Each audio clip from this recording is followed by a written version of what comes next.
আমার নাম শর্মিলি শাহ। আমি নিউ টাউনে বাসিন্দা। কিছুদিন আগে আমার একটা আন্ডারলাইন কন্ডিশন জন্য আমি সাফার করছিলাম। আমার বয়স 51 ইয়ার্স।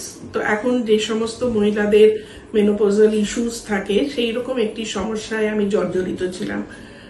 তো যে কোনো মানুষেরই এই সমস্যা হওয়ার পর সবার আগে চিন্তা হয় যে কোন ডাক্তার, কোন হাসপাতাল, কিভাবে দেখাবো এবং সেই ডাক্তার অ্যাপ্রোচেবল কিনা, আমার কথা শুনবে কিনা, আমার কষ্টটা বুঝতে পারবে কিনা। তো এক রাশ চিন্তা নিয়ে আমি আমার ফেভারিট ডক্টর কৃতি আগরওয়াল সঙ্গে আমি তাকে জাস্ট মেসেজ করলাম, কিন্তু এত সুন্দর তার প্রম্পট রেসপন্স, সঙ্গে সঙ্গে তার উত্তর উনি দিলেন। সেই সময় উনি ইন্ডিয়াতেও ছিলেন না, উনি আউটসাইড ইন্ডিয়া ইউএসএ তে ছিল এবং সঙ্গে সঙ্গে উনি রেসপন্স দিল। আমি সত্যি ভীষণভাবে অভিভূত এবং উনি আমাকে জিজ্ঞাসা করলেন যে কি অসুবিধা কি। সঙ্গে সঙ্গে উইদিন 10 মিনিটস উনি একটা প্রেসক্রিপশন লিখে দিলেন যে আমার কি কি মেডিকেশন স্টার্ট করা উচিত এবং কি কি টেস্ট আমাকে করে রেডি রাখতে হবে। সেই অনুযায়ী আমি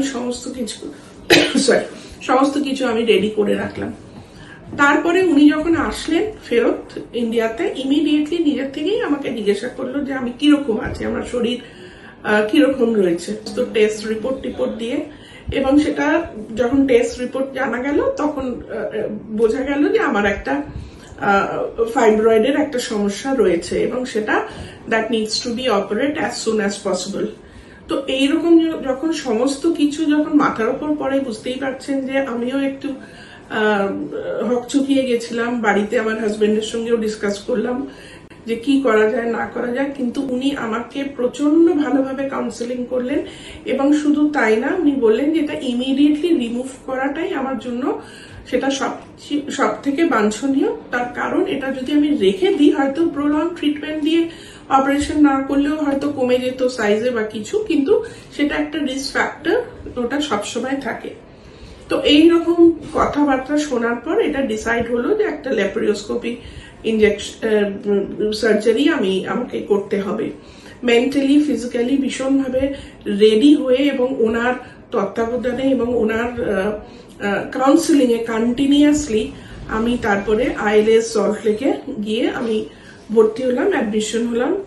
এবং উনি যেভাবে ওনার টিম নিয়ে, শুধু তো উনি না, ওনার যে টিমটা ভীষণভাবে আমাদেরকে সাপোর্ট করেছিল এবং আমার ফ্যামিলি মেম্বারসদেরকেও হৌসলা দিয়েছিল যে এটা কিছু হবে না এবং অনেক রকম ভাবে, মানে এটা আমি হয়তো ওয়ার্ডসে এক্সপ্লেন, বাক্যতে হয়তো বলতে পারবো না, কিন্তু সত্যি ভীষণভাবে আমার ভালো লেগেছে। এত স্মুথলি সবকিছু হয়ে গেছে এবং অপারেশন তো অপারেশন, কষ্টটা, ফিজিক্যাল পেনটা তো আমাকে ভোগ করতেই হবে, কিন্তু সেই পেনটা যদি ডক্টরও রিয়েলাইজ করে, আমার মনে হয় তার থেকে বড় পাওনা আর কিছু হতে পারে না। তারপরে পোস্ট অপারেশনও উনি নিজে এসে আমাকে সমস্ত কিছু বুঝিয়ে দিল, কিভাবে কি থাকতে হবে না থাকতে হবে। বাড়িতে চলে গেলাম, বাড়িতে যাওয়ার পরও কিন্তু উনি আমাকে কন্টিনিউয়াস মেসেজ করেছেন যে কেমন আছে আমি আর আমার স্টিচেস এর কি অবস্থা, আমার পেন কিরকম রয়েছে, আমি স্বাভাবিকভাবে জীবনযাত্রা হাঁটা চলা করতে পারছি কিনা, যদি না করতে পারি কোথায় আমার সমস্যা হচ্ছে। তো আমি সমস্ত কিছু নিয়ে আমি ডক্টর কৃতি আগরওয়ালকে বলবো thank you so much. Really it's a blessing for me যে তুমি আমার ডাক্তার হয়ে এসেছো এবং আমাকে সুস্থতা দান করেছো।